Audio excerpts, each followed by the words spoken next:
JG3 Reviews. My name is James, and around here I like to explore the world of fountain pens, ink, and paper. And as you can see, today is going to be a fountain pen day.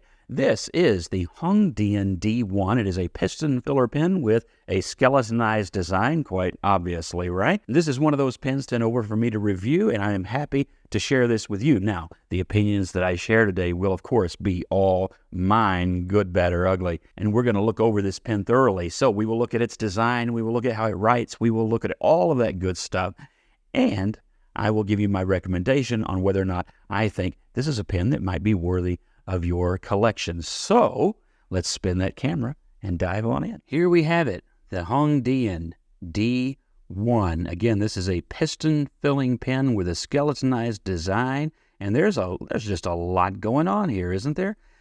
This design has been kind of popular lately. I have reviewed the one by Asvine, that water droplet design, and I really like that pen. And Conklin has one out as well, and several makers have put out these skeletonized designs, and Hongdian, of course, being one of them. All right, let's start at that cap finial and work our way down. At the top, we have what is that dove of peace. We see that in their pens from time to time. Hongdian likes that symbol, and I think it looks cool. It's not a bad way to go at all. And then we come down to clip, which will be familiar. Hongdian clip, nice and sturdy, spring-loaded, functions well, and then all of that skeleton design.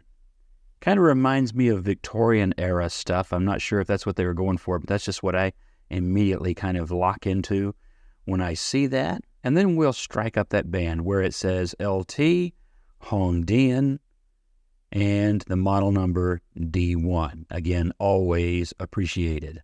As we go down the barrel, of course, you can see that piston inside.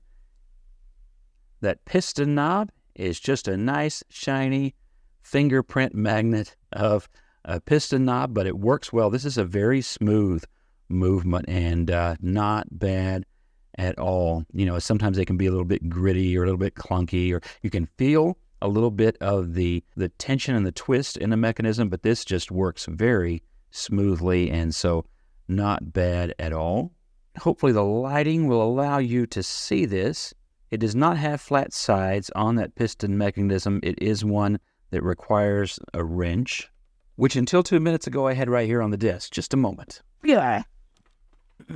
All right, I'm back. Gravity playing games on me there, finding it on the floor. If you already have a Hongdian wrench, which I do, it is that same one, and so that's what you would use in order to disassemble that and clean it out. I'm not going to do that today. We've done that before, and it's the same principle as other pens. But it's good for you to know that that's how that would work. Taking the cap off, let's count turns right quick. It is one. It's one turn. There you go. That might have even been less. Let's try that again. It is less than. It's about 3/4 turn to get that off. Well, that's a positive. You already know that's going on the I like it list, right? Then you find this metal grip section. It is shiny. It has just a slight step down, pretty smooth threads. So none of that is uncomfortable where the step down and the grip section are concerned. If there's going to be a discomfort, it's going to be where this hits you on the hand as to whether or not that skeletonized portion hits your hand. If it does, you know, in a long writing session, that might drive some people a little bit crazy because this is, you know, there's just so much design to it. There are opportunities there for that to rub against the skin. It does post, and it posts securely, but that actually presents more opportunity for that to happen. So I would write with this unposted. It's also a bit back heavy, but it can be done if that's what you prefer. All right, looking at the grip, so you do have just the slightest step down. Doesn't really bother me at all. Fairly smooth threads, so none of that's an issue. And then it's a thicker grip section than a typical Hongdian, and I like that. And the shape of it is nice, very comfortable to write with, and a good fit for my hand anyway. If you like a little bit thicker section than is typical for Hongdian, then you're going to like this and see that as an improvement over some of their other pens. I like that. And in that is housed a number 6 nib, and it features, once again, their Chinese knot design, and I really like this. I think it's a good-looking nib design, and all the information I want is right here, and Well done, Hongdian.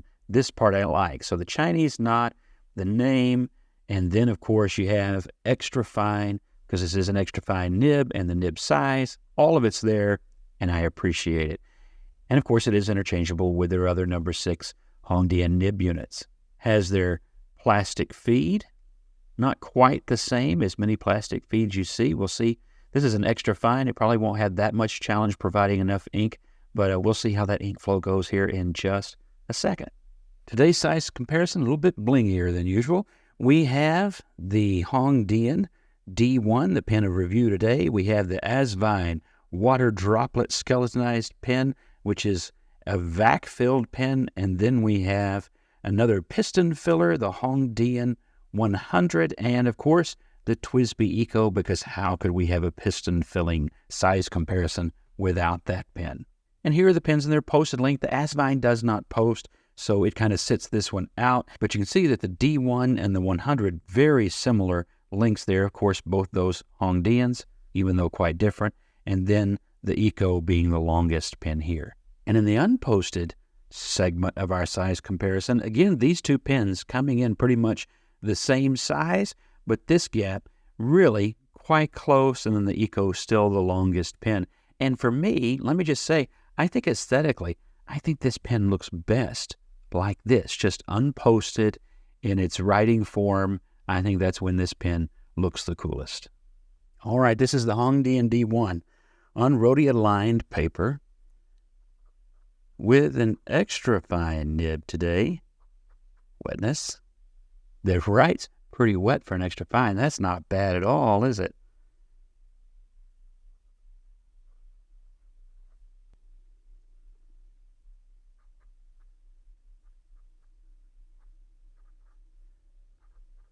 All right, those who think we don't put enough extra fines on the channel, this one's for you. And I do have to admit, I'm guilty. I get it in my head from time to time that I don't like extra fine nibs. But then whenever I do one of these reviews, I'm always thinking, that's really a pretty nice nib. So I don't know why I get that in my head.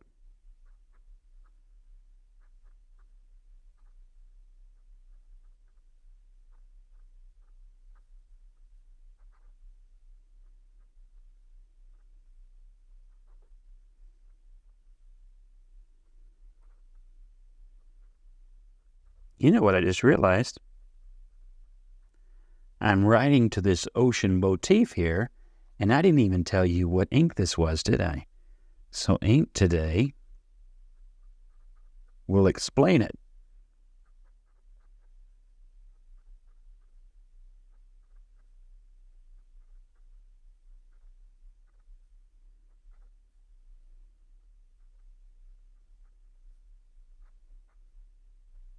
Monteverde's Ocean Noir, which, by the way, one of my favorite dark blues.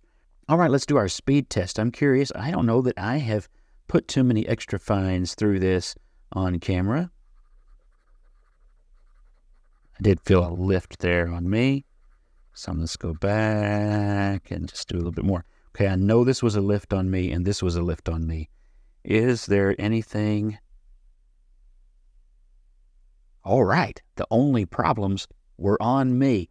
And that's all right, I guess. Have a little bit of a Charlie Brown moment. The problem's all mine, right? Anyway, so what do I think about this pen?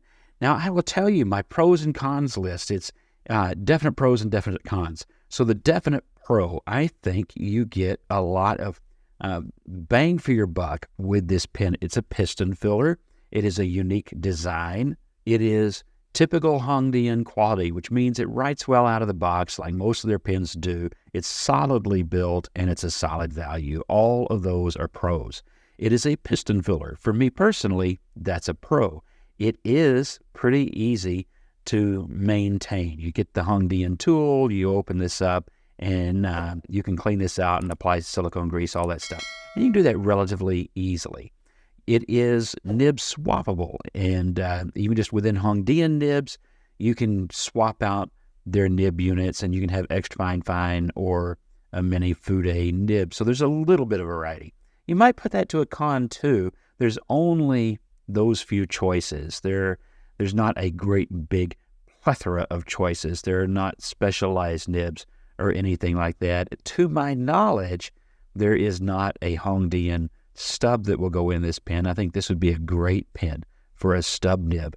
So maybe, expansion there would be great. But I think overall, it really is a well-done pen. The only con for me personally, really, that would make me say up or down, and I'm not sure where I would come just yet, because I do like writing with the pen. I think the grip section, very nicely shaped. Put that on the pro list. And I think the flow here from an extra fine is quite nice, and it writes well, and it's a nice smooth extra fine. I think it would just be that in longer writing sessions, that kind of rubs my hand a little bit. That's going to depend on the person, and it's going to depend on your grip, and it's maybe a deal breaker for some, but not for others. It does post. I think that is a pro, even though it does make the pen back weighted. For those who really like that, there's the pro of really quick to take the cap on and off. I think that's fantastic, less than a full turn.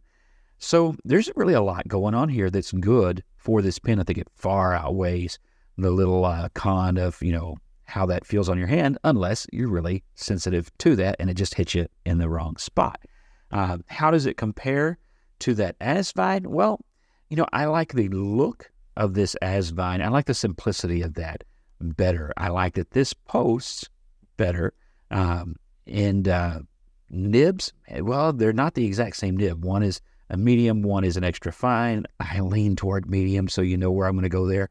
But as an extra fine, this nib is great. I like it. Right out of the box, just writes really well. And I think that if you like that style, then you should put it on your list. Check that pen out. It's quite good. And I do like the pen. I especially like that extra fine nib. And I love that it's a piston filler because, that's kind of one of my things. And, a sort of a demonstrator goes along with that too. What do you think, though? What do you like about this pen, especially if you already own one?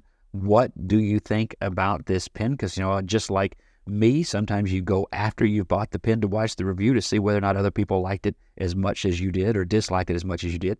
And how do you think these two pens compare? Because they definitely compete against each other, and both are excellent pens, I think. But what do you think? Which of these pens really floats your boat?